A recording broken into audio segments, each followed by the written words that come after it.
In this video, I'm going to show you how to place the bellows boot that goes over the inner tie rod on this Hyundai Sonata.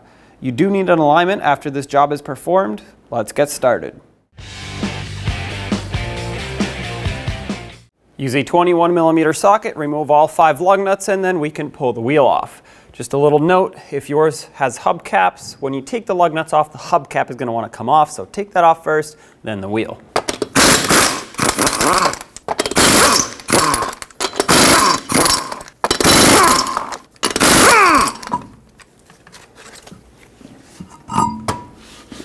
With the wheel off, we can now see the outer and the inner tie rods. Right in the middle, there will be a jam nut. This jam nut locks them both together, but we need to break it free. Use a 24mm wrench and turn this to break it free. Might be necessary to use a rubber mallet on the end of your wrench. All right. Now, the jam nut broke free off of the outer tie rod, but it is stuck on the threads on the inner tie rod. As you can see, it's spinning the whole thing. That's okay. We can fix that in a little bit. Where the outer tie rod goes through the knuckle, you might notice that it's very close to the caliper. If you want to use a socket, you will have to remove the caliper, but if you can put a wrench on this and break it free and remove it that way, you do not need to remove the caliper, and that's exactly how I'm going to do it.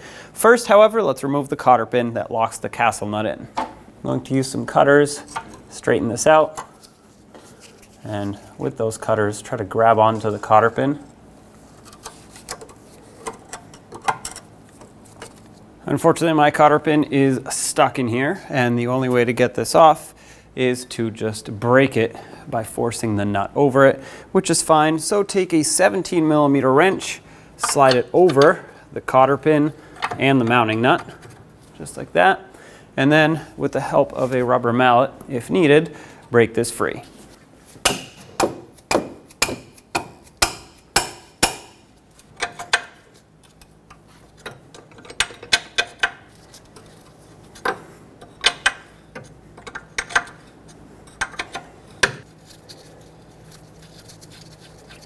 Now that we know that the mounting nut comes off fully, leave it on a couple threads and then use a hammer, tap on the knuckle right here. That's going to break the stud free from the knuckle.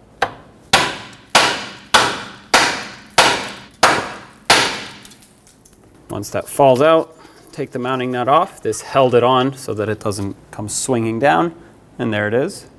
Now as you remove this outer tie rod, count the amount of turns it takes to pull it off so that when we put it back on, we put it back the same amount of turns. This will get you close to where the alignment was before. Of course, the alignment professional will fine-tune it at the end.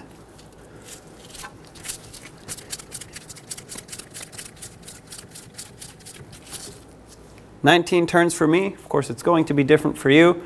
There's the outer tie rod. We have to pull this mounting nut off, and the easiest way to do this is grab the inner tie rod with some locking pliers and use a 24mm socket and unthread the mounting nut. Looks like I didn't even need pliers. Sometimes that happens. Further in, on the boot, you'll see this clamp. Use some pliers, pinch it, pull it off.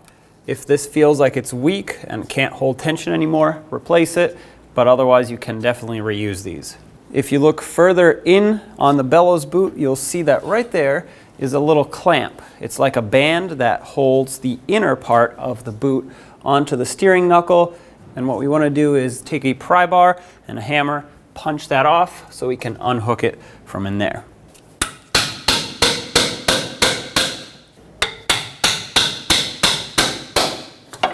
These are single-use clamps anyway, so you don't need to save these.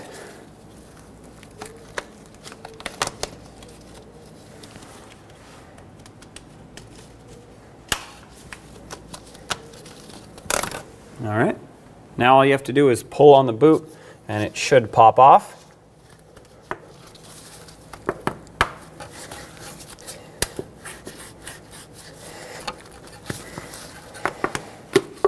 There's one side and the other side. There's the boot. Take the boot, slide it over the inner tie rod, seat it, and now push it all the way onto the steering rack. The boot should have come with 2 wire ties. Take the longer one and tie it on the back of it instead of that metal clamp that we undid. Once you have it seated and somewhat in place, you can take some needle nose pliers and finish tightening it up with that.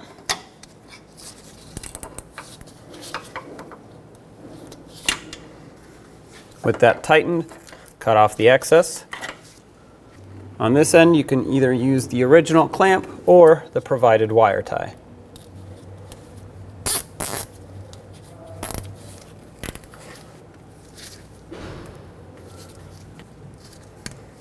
Apply anti-seize to these threads. That'll prevent the outer tie rod and the inner tie rod from seizing together, as well as the jam nut.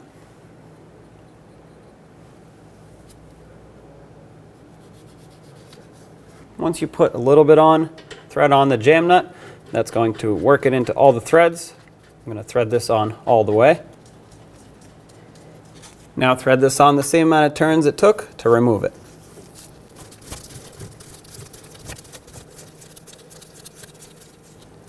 There we go. Remove the mounting nut. Put the tie rod stud through the knuckle. And thread on the mounting nut.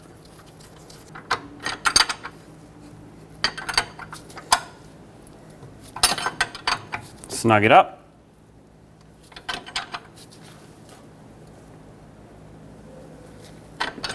The torque on this is only 25 foot-pounds because I can't get a socket in here.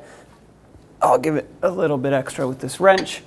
So this should be plenty tight right here, this being a neoprene locking nut. I don't need to add a cotter pin to it, which actually might be better in this situation because you don't have much space. Let's lock in the jam nut. Take a 24mm wrench, snug this up, and just give it a little bit extra. Now I like to bring this back so that the outer tie rod is parallel with the knuckle, not at a severe angle. Let's get the wheel back on. If your wheels had hubcaps, you're going to want to put them on now because the lug nuts go over and clamp everything together. Just make sure you line up the cutout for the valve stem with the valve stem, of course, otherwise it won't fit on properly. And now start in all 5 of your lug nuts. We'll bottom them out and torque them to 79 foot-pounds in a cross pattern to seat the wheel properly.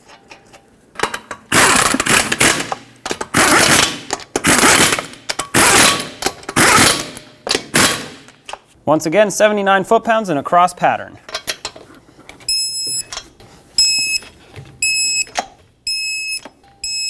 Double check them. At this point, take it for a road test and don't forget to get an alignment. When only the best will do, demand TRQ. The only company that lets you view before you do.